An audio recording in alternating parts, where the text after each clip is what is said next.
नमस्कार, आप देख रहे हैं किसान इंडिया की स्पेशल सीरीज किसान एक्सप्रेस और मैं हूं आपके साथ पारुल यादव। चलिए नजर डालते हैं आज की 5 बड़ी हेडलाइंस पर। किसान क्रेडिट कार्ड में होगा बड़ा बदलाव, पैसे चुकाने में होगी आसानी। अमेरिका से सेब आयात पर लगेगा कोटा, कई देशों से इंपोर्ट पर पड़ेगा असर। कच्चे जूट की कीमतों में बड़ा बदलाव, 13,000 रुपए क्विंटल पहुंचे दाम। ऊंट क्षेत्र को मिलेगा आधुनिक ढांचा, 22 लाख ऊंटों का बनेगा पासपोर्ट। योगी सरकार ने किया बड़ा ऐलान, कृषि और पशुपालन में बड़ी क्रांति। किसान क्रेडिट कार्ड में होगा बड़ा बदलाव। खेती किसानी को आर्थिक रूप से मजबूत बनाने की दिशा में भारतीय रिजर्व बैंक ने किसान क्रेडिट कार्ड यानी कि केसीसी को लेकर बड़े सुधारों का प्रस्ताव रखा है। रिजर्व बैंक ने केसीसी योजना की समीक्षा पूरी कर ली है और अब बैंकों के लिए नए दिशा निर्देश जारी करने की तैयारी की है, जिससे किसानों को लोन लेने और चुकाने में पहले से कहीं ज्यादा आसानी हो सके। इस नए प्रस्ताव की सबसे जरूरी बात यह है कि किसान क्रेडिट कार्ड की वैधता बढ़ाकर 6 साल की जा सकती है। इससे किसानों को लंबे समय तक बैंकिंग सुविधा मिलेगी और बार बार कार्ड नवीनीकरण की परेशानी भी कम होगी। इसके साथ ही अलग अलग राज्यों में फसलों के सीजन को एक समान परिभाषित करने की कोशिश की जा रही है, ताकि लोन की मंजूरी और भुगतान में भ्रम न रहे। अब केसीसी का दायरा भी बढ़ा दिया गया है। किसान आधुनिक कृषि उपकरणों और नई तकनीक पर होने वाले खर्च के लिए भी इस कार्ड का इस्तेमाल कर सकेंगे। बैंकों को निर्देश दिए जाएंगे कि वो स्थानीय फसल लागत के आधार पर ही लोन की राशि तय करें। बजट 2025 से 26 में शॉर्ट टर्म लोन की सीमा 3 लाख रुपए से बढ़ाकर 5 लाख रुपए कर दी गई है। समय पर भुगतान करने पर किसानों को सिर्फ 4% ब्याज ही देना होगा। पशुपालन और मत्स्य पालन से जुड़े किसानों को भी ये लाभ मिलेगा। सरकार के किसान ऋण पोर्टल के जरिए इस पूरी व्यवस्था को पारदर्शी बनाया जा रहा है। इन सुधारों से किसानों की आर्थिक स्थिति मजबूत होने की भी उम्मीद की जा रही है। अमेरिका से सेब आयात पर लगेगा कोटा। भारत और अमेरिका के बीच प्रस्तावित अंतरिम व्यापार समझौते को लेकर सेब आयात पर नई व्यवस्था की तैयारी की जा रही है। सरकार अमेरिकी सेब के लिए एक सीमित कोटा तय करने पर विचार कर रही है, जिसके तहत हर साल करीब 50,000 से 1 लाख टन सेब को 25% रियायती आयात शुल्क पर अनुमति मिल सकती है। इसका मकसद घरेलू सेब उत्पादकों को बड़ा नुकसान पहुंचाए बिना आयात में संतुलन बनाए रखना है। रिपोर्ट के अनुसार ये कोटा प्रणाली 10 साल की अवधि में चरणबद्ध तरीके से लागू की जा सकती है। साथ ही न्यूनतम आयात मूल्य 80 रुपए प्रति किलो तय करने की भी तैयारी है। फिलहाल दूसरे देशों से आने वाले सेब पर करीब 50% आयात शुल्क लगता है, जबकि अमेरिकी सेब पर इसे घटाकर 25% किया जा सकता है। सरकार का दावा है कि इससे कुल आयात स्तर नियंत्रित रहेगा और घरेलू कीमतों पर ज्यादा असर नहीं पड़ेगा।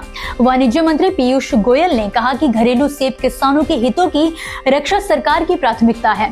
वहीं हिमाचल और कश्मीर के सेब उत्पादकों ने आयात शुल्क में कटौती को लेकर चिंता भी जताई है और इसे स्थानीय किसानों के लिए चुनौती बताया है। सरकार का कहना है कि कोटा और न्यूनतम मूल्य के जरिए संतुलन साधा जाएगा, ताकि भारतीय सेब उद्योग पर दबाव न बढ़े। कच्चे जूट की कीमतों में बड़ा बदलाव। जूट उद्योग से जुड़ी एक बड़ी और राहत भरी खबर सामने आ रही है।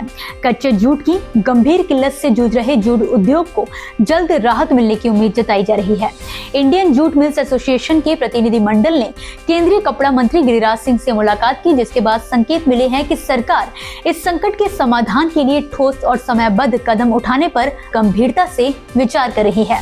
हाल ही में केंद्रीय जूट और संबंध रेशा अनुसंधान संस्थान में हुई एक बैठक में आईजेएमए ने जूट आयुक्त कार्यालय को पहले सौंपे गए अपने आपात प्रस्ताव को दोहराया।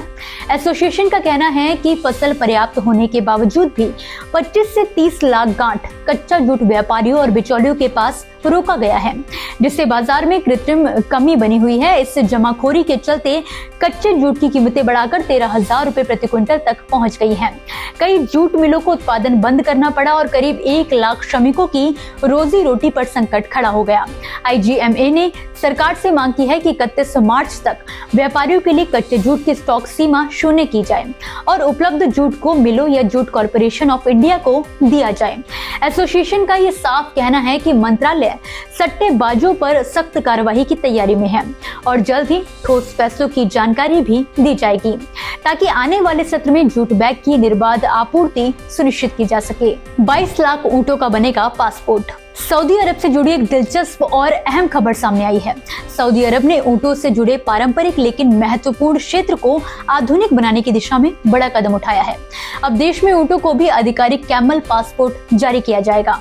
ये पहल सऊदी अरब के विजन 2030 योजना का हिस्सा है, जिसका मकसद पशुधन प्रबंधन को ज्यादा संगठित, पारदर्शी और तकनीक आधारित बनाना है। उप पर्यावरण, जल और कृषि मंत्री मंसूर अल मुशैती ने इस नई प्रणाली के औपचारिक लॉन्च की घोषणा की है। उन्होंने बताया कि कैमल पासपोर्ट एक आधिकारिक पहचान पत्र की तरह ही होगा, जिसमें ऊंट की पहचान, स्वास्थ्य और मालिकाना हक से जुड़ी पूरी जानकारी दर्ज रहेगी। इससे ऊंटों की खरीद बिक्री में पारदर्शिता आएगी और उनके स्वास्थ्य प्रबंधन में भी आसानी होगी। इस पासपोर्ट में माइक्रोचिप नंबर, ऊंट का नाम, नस्ल, जन्म तिथि, रंग, लिंग, जन्म स्थान, मालिक का रिकॉर्ड, तस्वीरें और टीकाकरण से जुड़ी जानकारी शामिल होगी। ये ऊंट के पूरे जीवन काल का आधिकारिक दस्तावेज होगा। अनुमान के मुताबिक सऊदी अरब में करीब 22 लाख ऊंट हैं, जिन्हें चरणबद्ध तरीके से इस प्रणाली में जोड़ा जाएगा। सरकार का मानना है कि इससे एक मजबूत राष्ट्रीय डेटाबेस तैयार होगा, जो पशुधन नीति और रोग नियंत्रण में मददगार साबित होगा। कुल मिलाकर कैमल पासपोर्ट पहल ऊंट उद्योग को सुरक्षित, संगठित और भविष्य के लिए तैयार बनाने की दिशा में एक बड़ा कदम है। योगी सरकार ने किया बड़ा ऐलान। उत्तर प्रदेश विधानसभा का बजट सत्र सोमवार से शुरू हो गया है और इसी क्रम में योगी सरकार ने विधानमंडल में आर्थिक सर्वेक्षण पेश किया है।